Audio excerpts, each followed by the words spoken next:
എനിക്ക് കുറേ വർഷങ്ങൾക്ക് അതിന് കുറേ 3-4 വർഷം മുമ്പ് 40 ലക്ഷത്തോളം കടബാധ്യത ഉണ്ടായിരുന്നു. മക്കളെ പഠിപ്പിക്കാൻ വേണ്ടിയിട്ട്, മോനെ പഠിപ്പിക്കാൻ വേണ്ടിയിട്ട് അങ്ങനെ ഞാൻ എടുത്തതാണ്. പിന്നെ എനിക്ക് സ്ഥലം വിൽക്കാനൊന്നും പറ്റിയില്ല. അപ്പോൾ ഒരു 3-4 വർഷത്തേക്ക് പലിശയൊക്കെ അടച്ച് ഭയങ്കരമായിട്ട് ലോൺ ഉണ്ട്. എൻ്റെ ഹസ്ബൻഡ് മരിച്ചും പോയതാണ്. അപ്പോൾ എനിക്കാണെങ്കിൽ സ്ഥലം വിൽപ്പനയായിട്ട് നടക്കുന്നുമില്ല. അങ്ങനെ ഭയങ്കര വിഷമിച്ചിരിക്കുമ്പോൾ ഒരു സിസ്റ്റർ എന്നോട് പറഞ്ഞു, ഇങ്ങനെ കൃപാസനത്തിലേക്ക് ഇങ്ങനെ പോകാമെന്ന് പറഞ്ഞ് വിളിച്ചു. അപ്പോൾ ഞാൻ പറഞ്ഞു ഞാൻ എവിടെയും വരുന്നില്ല എന്ന് പറഞ്ഞു. പിന്നെ ഞാനൊരു പ്രാർത്ഥന ഇങ്ങനെ എത്രയും തേടമാതാൻ്റെ ചെല്ലിക്കൊണ്ടിരിപ്പുണ്ടായിരുന്നു. അപ്പോൾ ഞാൻ എപ്പോഴും ഇങ്ങനെ ഒരു 33 ദിവസമൊക്കെ അടുപ്പിച്ച് ഇങ്ങനെ ചെല്ലി കഴിയുമ്പോൾ 100-101 ചെല്ലി. അപ്പം അമ്മയോട് പറയും എന്നെ അമ്മ എവിടെയെങ്കിലും കൊണ്ടുപോകണമെന്ന് പറയും. അപ്പോൾ അത് കഴിയുമ്പോൾ കറക്റ്റ് എവിടെയെങ്കിലും ഞാൻ പോകും.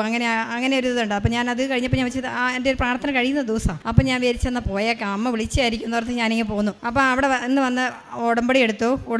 3 മാസത്തിനുള്ളിൽ എനിക്ക് ഉടമ്പടി വെച്ച കാര്യങ്ങളെല്ലാം നടന്നു കിട്ടി. 40 ലക്ഷം കടം ഉണ്ടായിരുന്നു, അത് വെച്ചായിരുന്നു. പിന്നെ ഒരു സ്ഥലം വിൽപ്പനയൊക്കെ നോക്കിയിട്ട് കുറേ കാലമായിട്ട് നടക്കുന്നില്ലായിരുന്നു, അതും നടന്നു കിട്ടി.